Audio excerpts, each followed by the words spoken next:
Good morning, everyone. It may not be sunny and bright outside, but it is always sunny, warm, and welcoming here. Welcome to the beloved community known as UU Amherst. I'm Bruce Becker. I have the honor or distinction of serving as Secretary of the Board of Trustees at the moment. We realize that you have many options for how to spend your Sunday mornings, and we're grateful you've decided to spend it with us. We spend a special warm welcome to those joining us online live stream, as well as those who view the recorded version of this service in the days, weeks, and months to come. Nursery care for infants through preschool is available every Sunday in the room just beyond the atrium, for those interested, to the rear of the chapel, to your left, through the green and growing space adjoining the chapel, though they're always welcome to remain with you in the service. Older children and youth will remain in the service today. If you need a break, there are quiet crafts and projects available in the atrium, again to the rear to the left, with our helping hand volunteer to supervise and assist.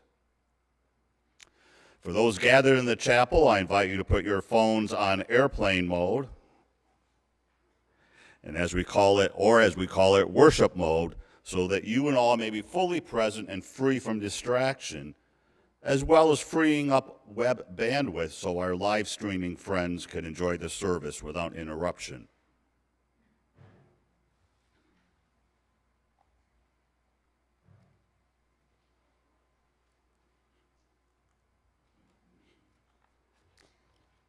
We bid you welcome, who come with weary spirit seeking rest. Who come with troubles that are too much with you, who come hurt and afraid. We bid you welcome, who come with hope in your heart. Who come with anticipation in your step, who come proud and joyous. We bid you welcome, who are seekers of a new faith. Who come to probe and explore, who come to learn. We bid you welcome, who enter this hall as a homecoming. Who have found room for your spirit, who find in this people a family. Whoever you are, whatever you are, wherever you are in your journey, we bid you welcome.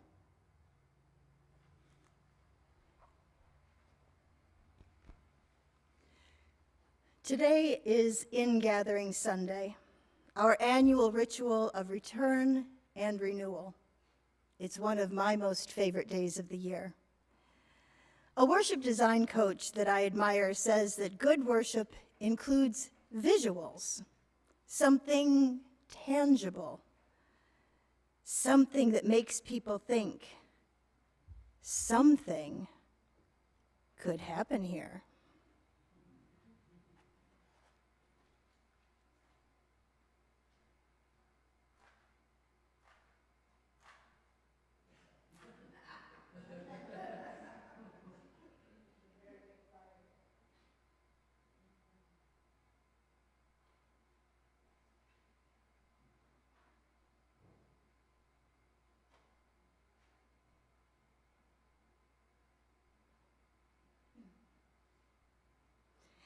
If this is your first time here, we do not always have great swaths of fabric and levels with vessels to pour out and receive water. I suppose we could, but then it wouldn't be special. I don't always wear a robe and a stole, but sometimes I do. In today's service, we will have an opportunity to mingle our waters. Some people have maybe brought water from home or from summer travels, and some will pour from the water that is provided. All are welcome to participate, whether today is your very first visit or you have been here long enough to have it feel like home. This is my explicit invitation for each person to participate. Because today is a day when something could happen, the order of things is slightly changed. Not only is the order of things changed, but maybe someone is sitting in your assigned seat.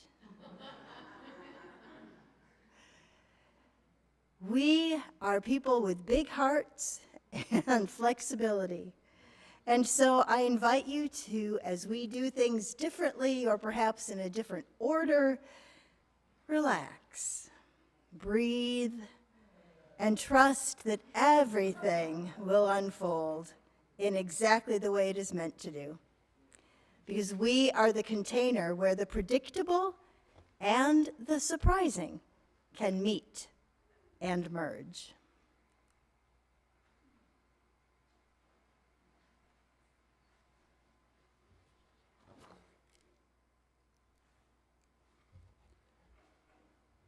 It is our custom when we gather to light a chalice. The chalice is a cup or vessel that symbolizes the gathered community. The flame represents the spark that each of us brings to represent the light of truth, the warmth of community, and the fire of our commitment to bring more compassion and justice to our world. Please join me in our chalice lighting words as Lynn lights the flame. We gather this hour as a people of faith, with joys and sorrows, gifts and needs. We light this beacon of hope, sign of our quest for truth and meaning, in celebration of the life we share together. Thank you, Lynn. We are a beloved community, a gathering of people who have chosen to journey together, to encourage one another, and to be part of something important and life-changing. Because we aspire to be such people, we have made bold promises about how we will be with one another. Whether today is your first time or you've made UU Amherst your longtime home, you are invited to share in our sacred promise. Together we promise to gather in compassionate community, to celebrate diversity of thought and unity of spirit, and to speak our wholeness, our children, and our world. Each week as we light the chalice and affirm our sacred promise as a gathered community, we also acknowledge that our church is built on holy ground, ground that was first cultivated and occupied by the Haudenosaunee and those known as the Neutrals. As we offer this libation as our giveaway, a symbol of our respect for and deep connection with the land.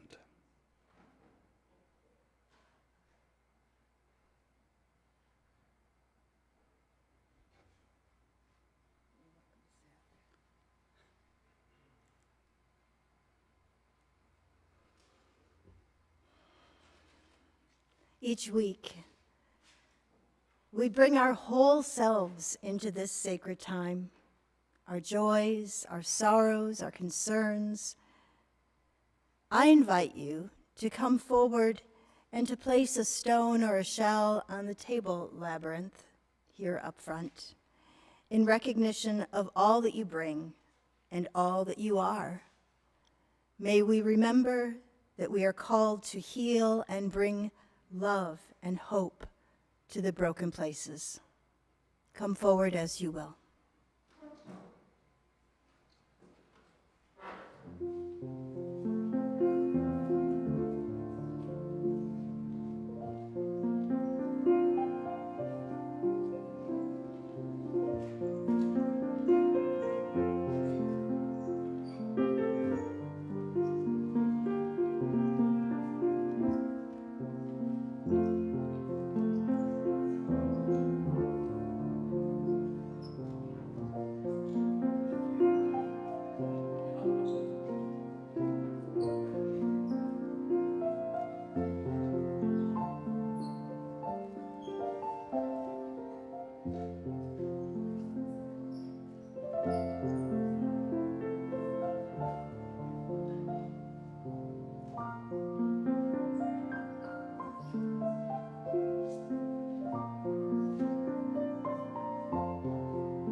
Spirit of life and love, the bond of this gathered community. We bring to the circle of our concern those whose hearts are heavy and those whose hearts are full. May we be mindful of one another and carry each other in sacred trust. Amen, and blessed be. Our song of intention this morning is found in the Gray Hymnal, number 126, Come Thou Fount of Every Blessing. The words will also be on the screens up front. I invite you to rise and bow to your spirit as we sing.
He's working on sound, don't be afraid.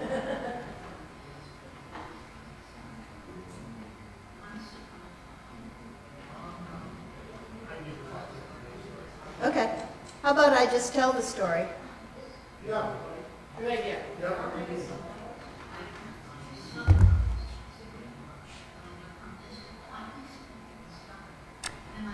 Okay, go ahead and there we go.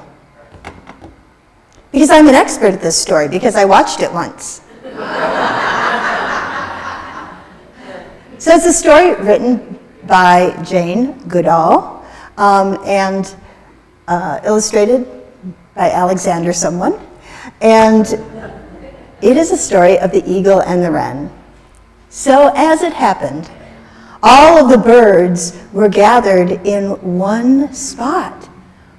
Well, actually, only one representative from each bird, because you can well imagine the mess that would be made if all the birds were gathered in one spot. She didn't write that part. I added that. And so each of the birds looked up and they could see the sparrow, who was so high in the sky they could barely see them. Oh my goodness. And the sparrow came down and was like, king of the sky, right here, I fly the highest. Well, immediately, that set off the competitive edge for everybody. And so one by one, each of the types of birds would send the representative up into the sky. And they would get just so high In the story, she tells like 5 different birds. Imagine them, the birds of your choice. Imagine the great blue heron, who I saw yesterday on my drive home, standing by the road, looking very serene. Imagine the great blue getting to a certain point in the sky and then, just so tired, and had to come back down. Imagine the hawk with great, one might say arrogance, but at least confidence, flying up higher than the great blue had gone. And yet, it came to that time when his wings were so heavy, he had to come down. One after the next, the birds would try and they would get as high as they could, maybe going a teeny bit higher than the one before. And then they would have to give up. And down at the ground was the ostrich to welcome them, saying, you do exactly what you were meant to do. I have wings, but I can't fly, but I can do this beautiful dance that none of you can do. We can all do special things. And so each one, as they felt a little bit bad, not being able to fly the highest, was comforted and affirmed by the ostrich. What a beautiful role to play in our lives. But the competition was not over.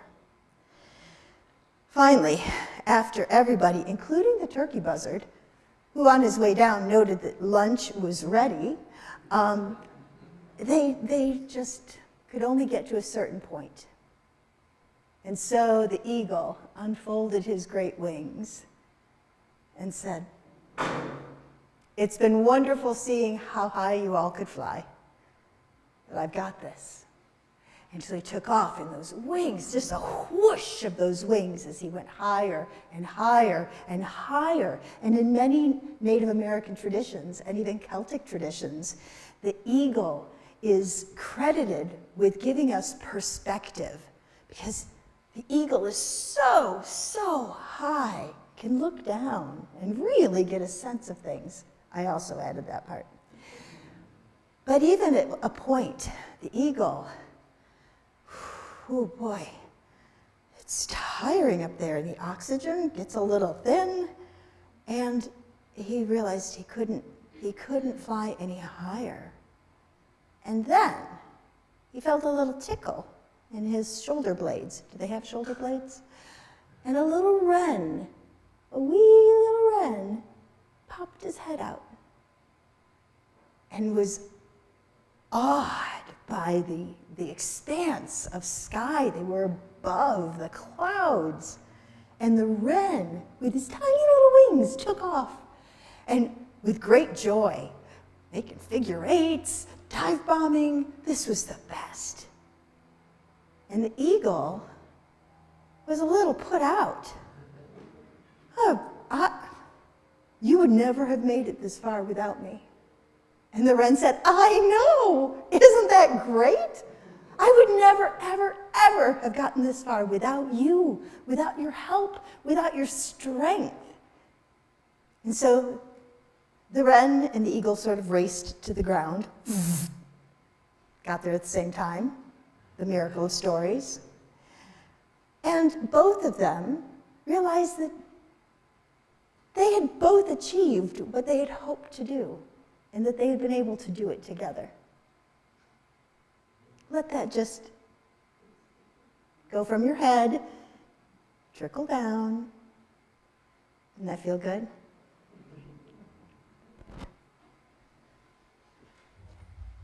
So let me reflect on the story that I just extemporized. It's such a wonderful example of how we can help one another to see with greater perspective. And of course, that's not the only message. The ostrich reminds us that we have different abilities, and just because someone looks like us or doesn't look like us, we may have very different ways of being in the world. And think of all those birds who flew as well and as high as they could. There was no shame when they realized that they'd gone as far as they could go, and it was time to turn around and seek a place to rest. Each one was honored for their efforts and invited to rest and wait for the outcome of the competition. And of course, the eagle, the majestic eagle, king of the skies, such powerful wings, truly a vision to behold. I don't know about you, but I am not sure how I would feel, exhausted, a little oxygen deprived, when that sneaky little wren announced itself and took off for higher and wider vistas. Luckily, the story is not about me and my feelings. The eagle felt badly for a moment or two, but the wren offered the eagle their perspective. And of course, we don't have to guess the moral of the story. Well, we do, because you didn't get to hear Dr. Goodall say what the moral of the story is. But it's about helping one another and supporting one another, offering new invitations, offering invitations to actually use our gifts and to be brought into new adventures. I like to think we are all learning how to do this a little bit better each time we gather. And now, having lit the flame, poured the libation of water, having engaged in sacred promises, the sharing of joys and sorrows, and wisdom tales, we reflect and prepare for the water ceremony.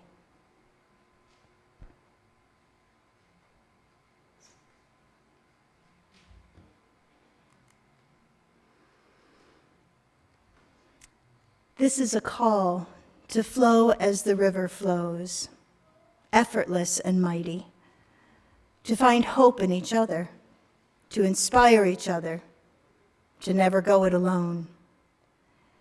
This is a call to new beginnings, to new creations, to new chances to do good deeds, to forgive, to seek forgiveness, and be written in the book of life. This is a call to offer solace when it is needed and where, to find joy whenever it offers itself up in the now of every moment. This is a call to find your heart's most precious intention, letting it have its wild way with you.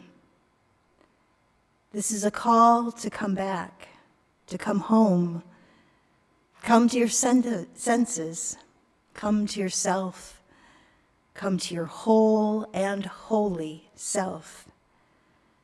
This is a call for body and soul, for each and every, to be healed by flowing waters, by mighty waters, by sacred waters that show us the way.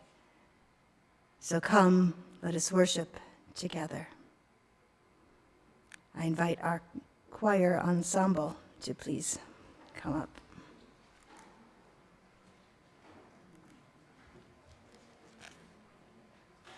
The choir is going to sing. This is a mashup of two songs. So they'll sing a verse of the first song. Enjoy that.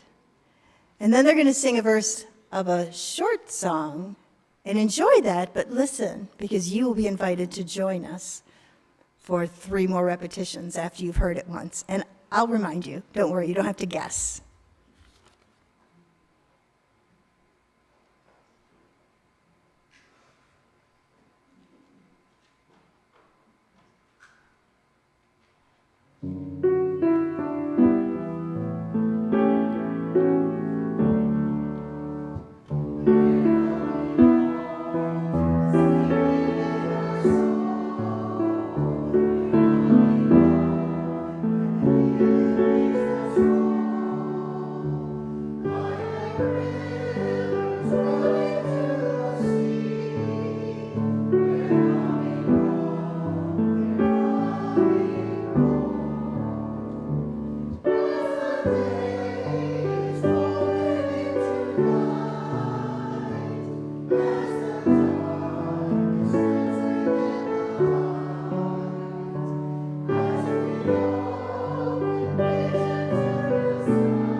join us 3 times. Make us aware we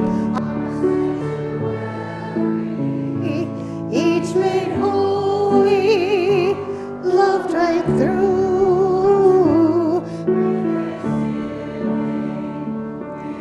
A living sanctuary,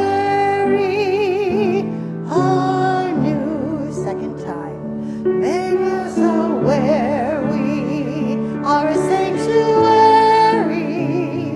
each made holy, loved right through. With thanksgiving, we are a living sanctuary, anew. One more time.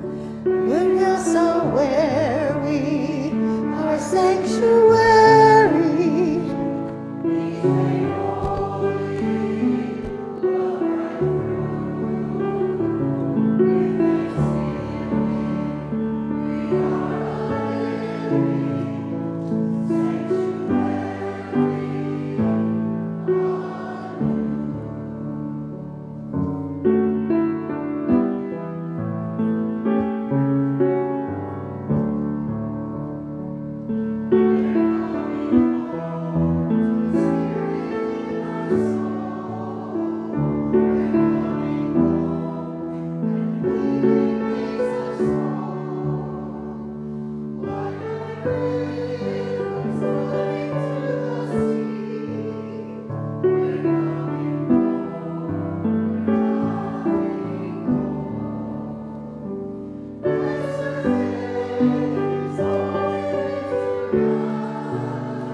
Months of practice will do that.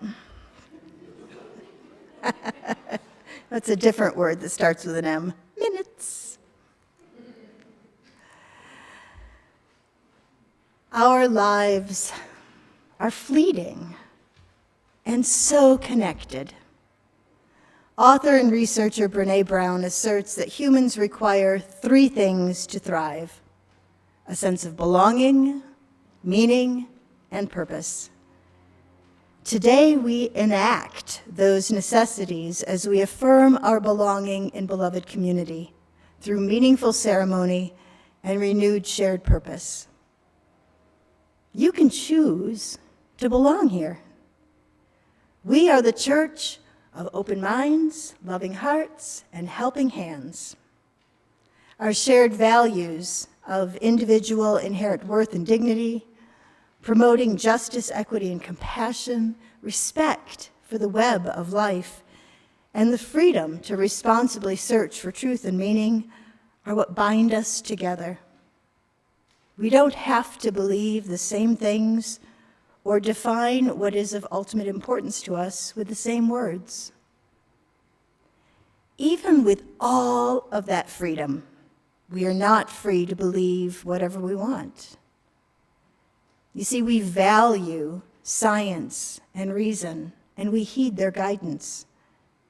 Our deepest foundations are steeped in Jewish and Christian teachings, which call us to love our neighbors as ourselves. We trust our own experience of awe and wonder, and we seek to live in harmony with the rhythms of nature. We know that there is much to be gleaned from world religions, and we are inspired by the words and deeds of prophetic people who challenge us to walk our talk.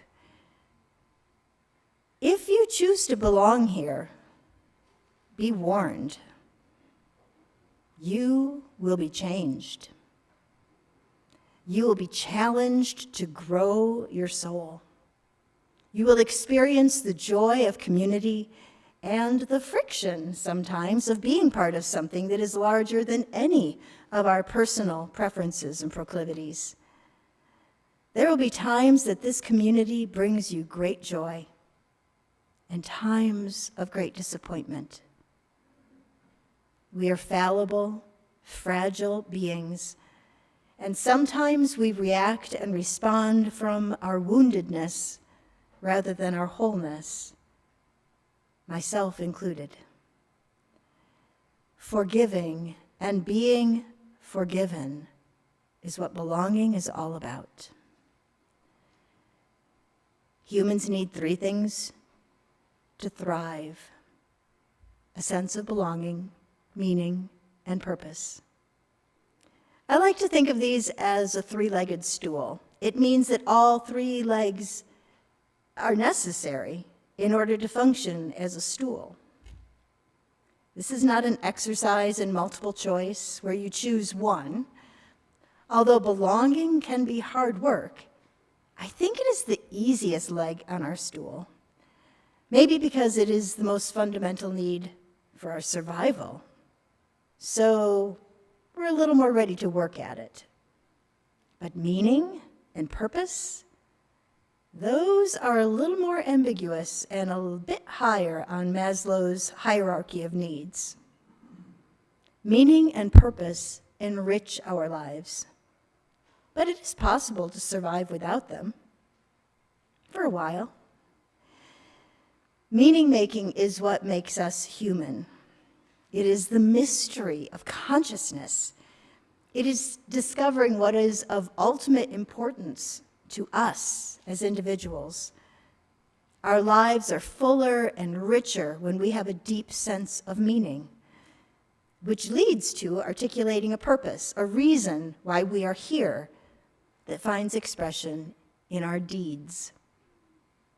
If you decide to belong in this community, you will be encouraged to discover what is of ultimate importance to you, that which gives your life meaning. The guiding parameters can be found in our principles, purposes, and sources, which I have slyly woven into this conversation, but which you can also find in the gray hymnal just before the first hymn. If what gives your life meaning is based in love and service, you're going to feel right at home here, and you'll be aligned with the congregation's purpose to foster more compassion and justice in the world. Our three-legged stool, belonging, meaning, and purpose, open minds, loving hearts, helping hands. These things come in threes. This is what it means to be part of this faith community, to belong. Today, we are enacting what it means to belong as we gather and participate in our ingathering rite. It is our custom when we begin a new church year each fall that we mark and ritualize the moment in the mingling of waters. Some of you may have brought waters from home in travels, while others will pour from the common source provided. Those viewing at home are invited to bless a vessel of water and, following the service, take the water outside and pour it on the ground, returning it to the earth. Let it transform itself as it nourishes the ground. So with water at the ready, we are ready to begin our rite of ingathering.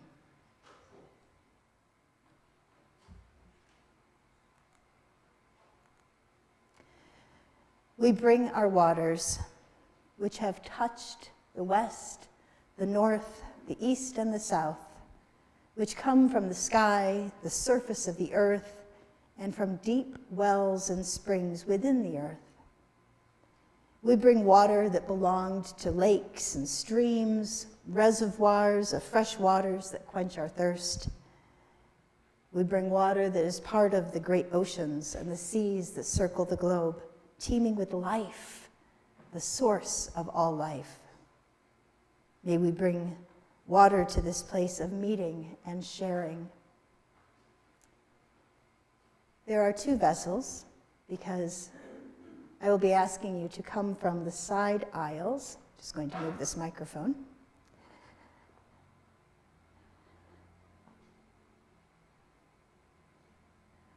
So a vessel on each side, and on each lower table, there is a vessel to receive.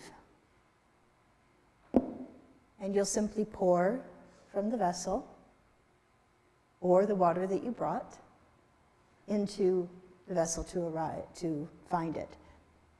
You'll know where to put this down again, because there is a chalice coaster.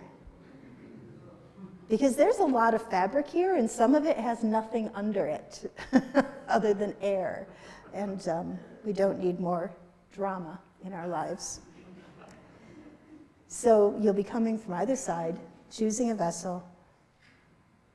Whether you're pouring from one of these shared vessels or from water that you brought, I invite you to just do a symbolic a little bit. If you brought a quart, you can put a little bit here and then share the rest out into the world.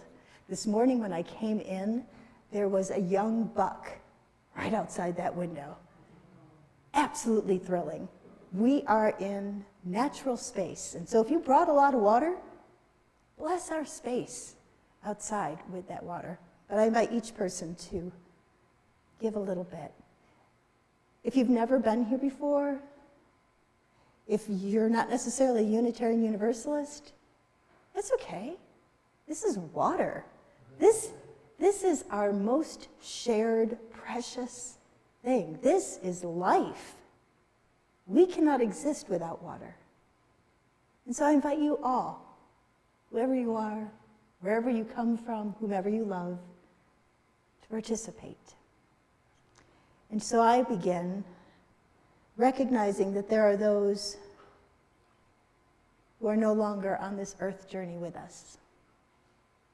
And I bring their essence into this space.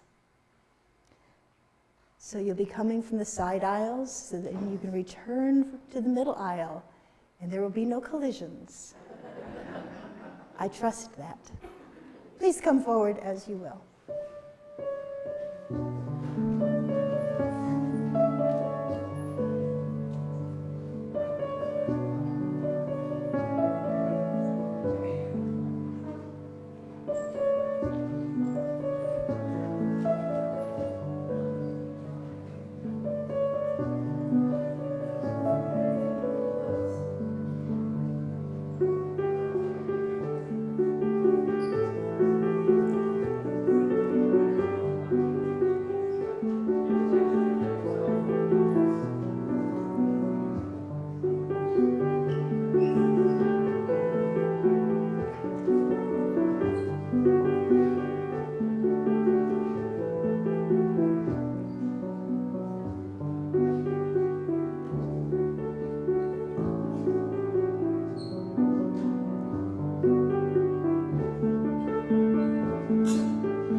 Two hands.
water symbolizes so much.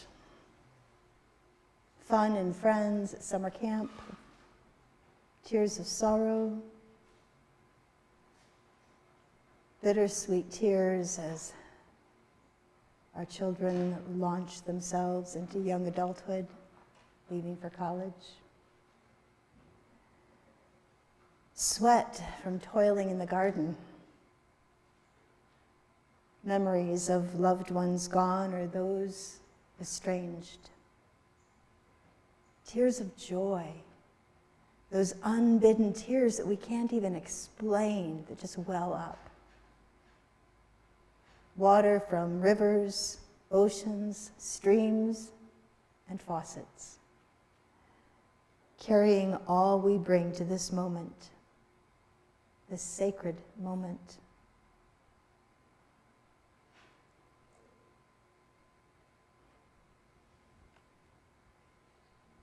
This is not meant to look like a magic act. It just looks that way.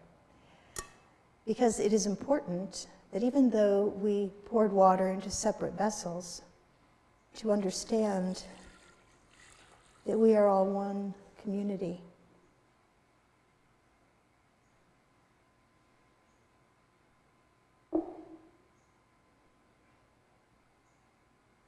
We mingle our waters as one.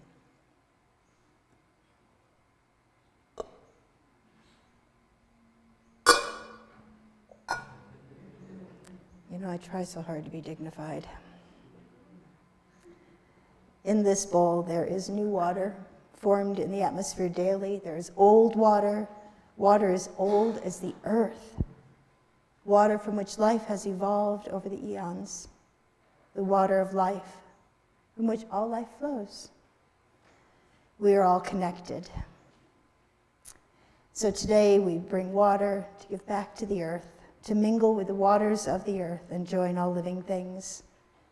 Today we pour water to honor the earth that gives us life, to honor the community of all life, plants, animals, people. Today we offer thanks for the gift of water and for the web of life we all share.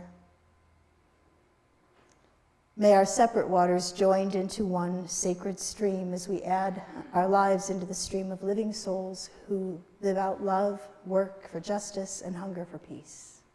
May it be so. I invite you to sing with me. It's number 347 in the gray hymnal. Gather the Spirit. This is, I think, one that many of you are familiar with, written by June Scott, who has been in our congregation several times to offer his gift of music. So I invite you to rise and body your spirit as we sing together.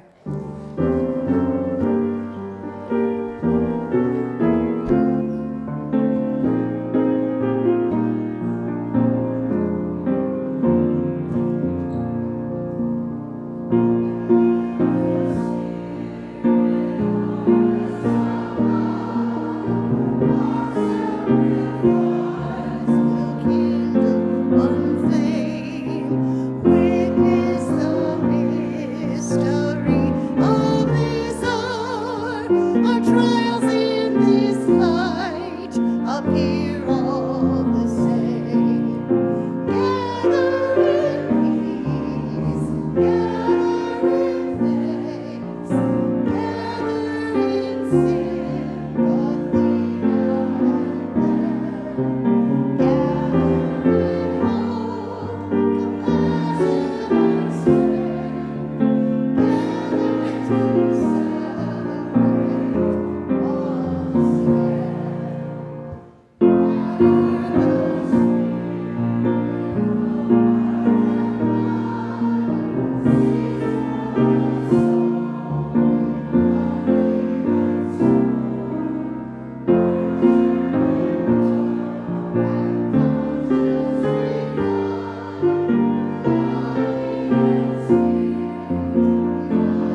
standing as we extinguish our chalice together.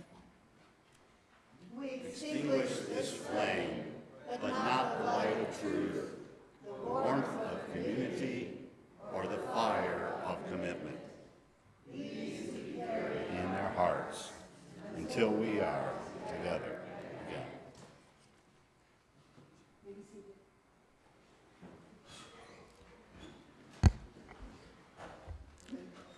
As our service draws to an end, our service to the world is ready to begin. Let me tell you about some of the opportunities to connect and serve in the days to come. The Church of the Wild continues to meet in the Ecology Center at the rear of our property at 9:30 a.m. on Sundays through September. Participants are encouraged to bring a poem or meditation to share. All are welcome. Next week's service will feature a reflection of ecologist and researcher Eve Tolber. Eve has a long association with UU Amherst and recently has been inviting all ages into a greater knowledge of plant species and land management. She has a great love for our Waterhouse Ecology Center and hopes to kindle that same passion in us. The service will also include a wisdom story and reflection from UU Amherst member and Connections team leader, Linda Joy. Speaking of services, do you have a sermon in you? I do, but we won't talk about that today. Are you ready to release that story to the world?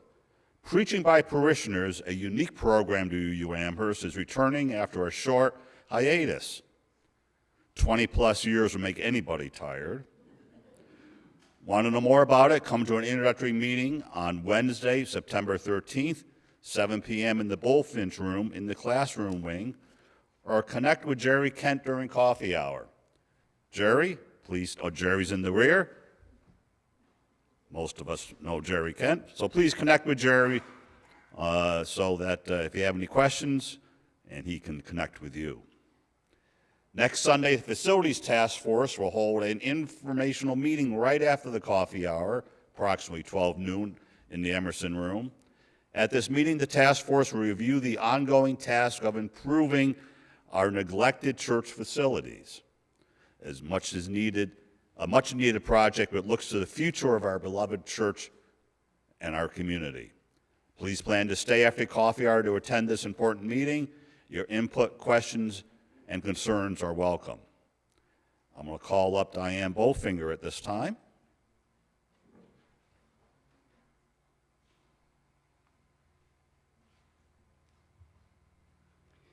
Good morning. The Living Green Festival is, I think, 2 weeks away now, and we're still looking for volunteers. Different types of jobs. There'll be a volunteer sign-up sheet. Right now, it's at the greeting table, but I'm going to move it to the tables over by the window on this side of the Emerson Room. Just looking for you to put your name, contact information, and what type of job you'd like. Do you want a sitting job? Can you stand, collect money, or be a runner? And that means a runner may be someone who brings orders for food to Bruce and to the people who will be cooking lunch, and then runs the food back out to the participants. So I'll put that on the table on the left-hand side by the windows in the Emerson Room, and also on Friday night, the night before the Living Green Festival. The Living Green Festival goes from about noon to 7:30. On Friday, we'll be doing setup, and there'll be a potluck dinner. Whether you're volunteering or not, you can participate in the potluck dinner. I'll also put that sign-up sheet on the same table. So thank you. Look forward to everybody being a part of it.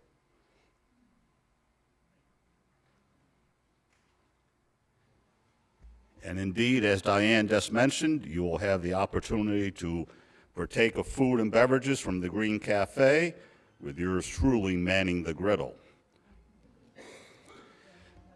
Okay. Wait a minute, don't be scared, everybody.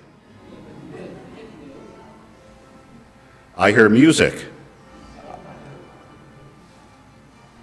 they come. Here they come.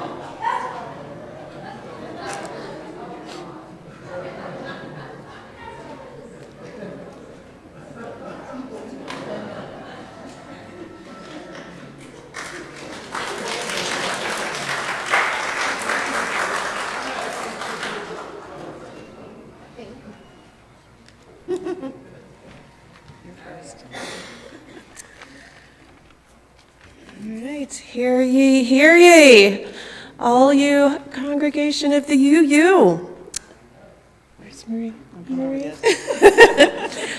Marie and I are here dressed in our witchy best to invite you all to join us on Saturday, October 28th from 4 to 6 p.m. for a fun, witchy, magical fundraiser for the Amherst Little Free Pantry. There will be a very entertaining performance of the now infamous witch dance started by the Wolfsschlager Hexenbrut troupe in Germany, as well as some storytelling and a potluck reception afterwards to celebrate. We hope you will help us to celebrate this magical season and support the pantry as we need your help to make sure we can continue to serve our community by providing food justice for anyone in need, especially during the upcoming winter months. There will be a food drive at the event, and we hope that you will bring a non-perishable item, no glass please, for the pantry. And of course, monetary donations are always greatly appreciated. Every little bit helps. We want to give a special thank you to all of you who have given so generously recently. From the many notes we receive, your support is truly appreciated by the many families and elders in our community who are experiencing food insecurity during these challenging economic times. We're looking for any wannabe witches and warlocks. I know there's some out there. And please know that anyone who wants to be dancing with us, you don't have to identify as a witch or a warlock either. It's just have to dress up and like to dance and have some fun. It's campy, and you just have to dress in your best Halloween-y self. And the steps are very easy. And they can be modified for any physical restrictions that you might have. We're just looking to, none of us are professional dancers in any way. We're just looking to provide some fun, funny entertainment for our audience, which I hope some of you will be a part of. And please see me at coffee hour. I'm doing a sign-up sheet, and I'll let you know a little bit more about practices. We'll be on Thursdays from 4:30 to 5:30 during this month and next, so we can, if you can only make a few of them, you'll be just fine. Please invite friends, family, and coworkers. The more the merrier. The Amherst Little Free Pantry and the Wild Witches of Williamsville. Thank you. Thank you. Blessed be. Blessed be.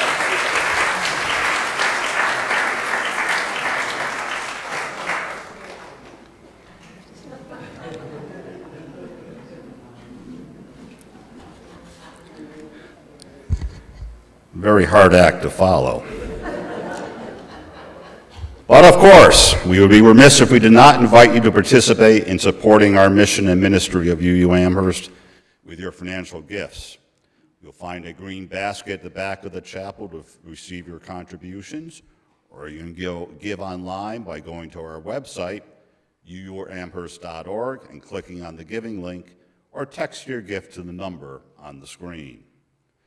Your gifts and participation are important because we pick fruit from trees we did not plant.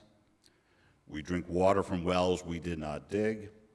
This is as it should be. So long as we dig and plant for those who come after us, your generous giving supports the work of this congregation. And now I invite you to rise and bow to your spirit as we sing our closing blessing and remain standing afterward for the benediction.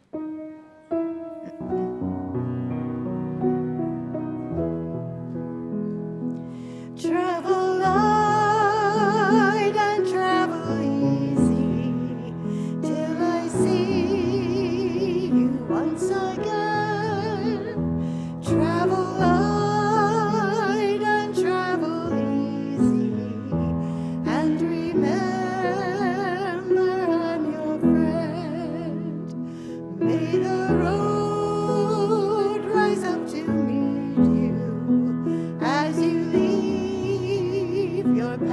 behind.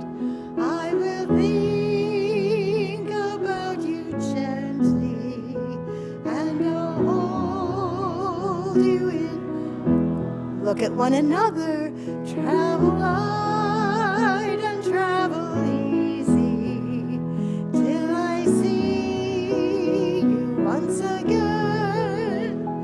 Travel light and travel easy, and remember I'm your friend. We do not have much time to gladden the hearts of those who travel this way with us, so be swift to love and make haste to be kind. Go in peace.